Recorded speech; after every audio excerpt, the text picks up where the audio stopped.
Hi there, welcome to my first 10-minute moan of today. And the topic of this 10-minute moan is something that really concerns me about the police statement that came out last night about the murders in Southend. Now, a lot of people jumped onto the statement and picked up some of the facts given, but as you'll see in a video clip I'll play in a few minutes, the vast majority, if any, I don't think anybody has picked up on this. But the police have actually just confirmed that this is terror linked. Now, I can understand why the police might want to calm things down and suggest that these types of actions are not terror linked. I get that, I understand that theory and that tactic. However, when you then come out 48, 72 hours later and totally contradict what you've been telling the public before, it kind of concerns me. When we've got a pressure cooker situation, we need to try and release the pressure a wee bit before it blows. And I think the police force in charge of investigating this horrific murder could be doing quite a substantially better job than what they're doing. And I don't want to appear too critical, because at the end of the day, this police force are having to deal with, unfortunately, up to 3 murders, and hope and pray that that doesn't rise, because we still have children and 2 adults on critical lists in hospitals due to the attacks. But when you contradict yourself again with what you're telling the public, it's not really good, okay? So, in this clip, this is a clip of the top police officer in the area. Yesterday, they'd done a joint press conference with the Procurator Fiscal's office to explain what was happening. Just listen and listen carefully. He has been remanded in custody to appear tomorrow, the Thursday the 1st of August, at Liverpool Magistrates Court, Derby Square. Whilst these charges are a significant milestone within this investigation, this remains very much a live investigation, and we continue to work with our partners from Lancashire Police and Counter-Terrorism Policing North West. Okay, so what she's confirmed there is still a live inquiry. They will continue to work, which means they have been previously and still are working with anti-terror. And we continue to work with our partners from Lancashire Police and Counter-Terrorism Policing North West. Now, if this was not, they were quite quick to suggest this was not terror linked within hours of this horrific murder.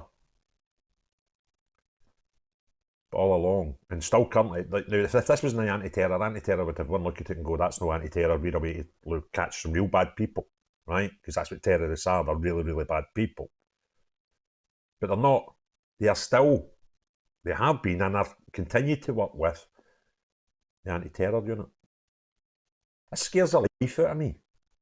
Not only could this be terror linked, right, which is a bit scary enough, because has he been radicalised, whatever, you know, what is the link to this, our anti-terror group still investigating this, right? So they must see something. And I know a possible thing I can think of, and I may be wrong, it might be bad of me to speculate, but when you're not getting the information that the public want and need, then obviously people are going to take guesses and try and figure it out themselves from the information that's known. But if the anti-terror people are still investigating this, after the police have told us it's no anti-terror, they must see something. And I can only assume, I might be wrong, this guy, this 17-year-old, is possibly been radicalised. By who and into what, I don't know. But if this is as we're led to believe, it was just a lone person with single acting alone, there's no conspiracy, there's nobody else involved, right? Because that's what conspiracy is, other people, more than one person involved in the same a crime. But if there's no conspiracy whatsoever involved, and we're led to believe it was one person just with mental health problems, why would the anti-terror still be, and have been, and continue to be involved in this investigation? It just doesn't stack up.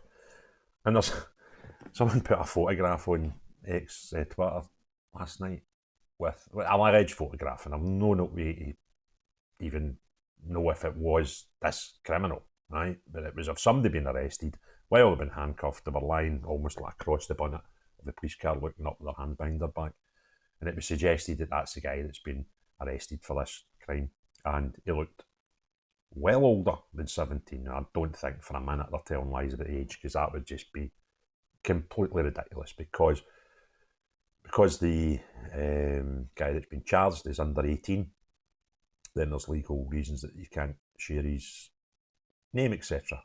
So, and I can't see it being true, right? But if this guy is over 18 and this has been used as an excuse to keep things, I think it would just be bedlam. So I'm not prepared to accept that that is what's going on here.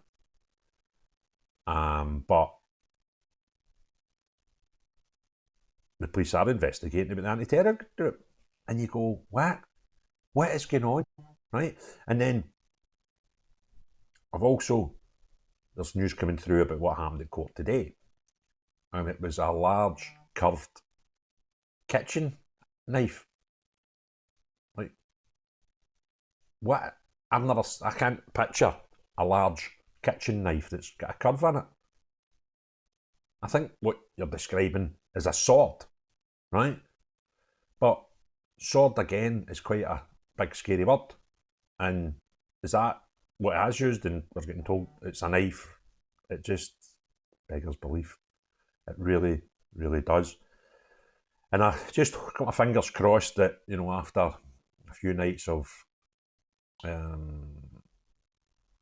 violence in Southport, Southend, Hartlepool, London, and somewhere else that I can't remember, I just hope, fingers crossed, and pray that tonight we see no violence. And again, we need to stop this rift. I've now seen, do you know that John McDonnell guy, the Labour? I still don't know if he's Labour or not, because they've all fell out already since they got into government last week. He's coming out and jumping in this far right ADL thug stuff, right? And all that does is that pigeonholes every single person that's got the same concerns as the people out protesting. And that is not the way it should be. But what you're doing is you're demonising anybody, not just the ones that are there protesting. You're demonising them and their opinion. And by doing it and using these words, we've even seen the words Nazi used by John McDonnell, right? And that means we're pigeonholing everybody, myself included, that have any concerns like the people who are going to these protests. Then that's trying to kill the narrative. And it's just wrong. I've thought about this before, and I've mentioned this before. The indigenous people of New Zealand, the Maori, they must be protected at all times. They must be given the rightful place in New Zealand. The Aborigines in Australia are the same. Then you get people in North America, the Native American, are all, and should be, quite rightly, although they're in the minority in their country, are given rights, respect and protection. Then we consider the indigenous people of the United Kingdom. We're still the majority, but get treated by total contempt by governments and parliaments. It's not just the ones that are sitting in the throne at the time. By parliaments, because when you vote on things, it tends to not just be the government that say yes, they always get support for other parties. By the police, and in particular by the media. Total contempt. And it's not right. That's why we're in the situation we're in just now. We need parliaments, media, etc. to actually show the same level of respect, dignity that's shown to non-Indigenous people of the United Kingdom. And that's simply not the case just now. It's simply not the case. And anybody who wants to convince themselves it is are howling at the moon and have decided already that people that show a concern for the Indigenous people in the United Kingdom are racist, bigots, Nazis, all these words. Oh, and far right, that's my sort of favourite one just now. Nobody can explain what's left and right in politics anymore, but see when you want to put a scary bad word on something, just say far right. It stops the conversation. And this has to stop. But my concern about stopping is it would mean people who have had an ingrained way of thinking about who they determine far right and how bad these people are, to enable it to stop would need these people to put their hand up and say they got it wrong. And I don't see them capable of that. And that frightens me, because therefore we don't know how to make this end. If you enjoyed the video, please give it a thumbs up. If you've not already done so, please subscribe and hit the notifications bell. But most importantly than all, unless you're the type of person that takes pleasure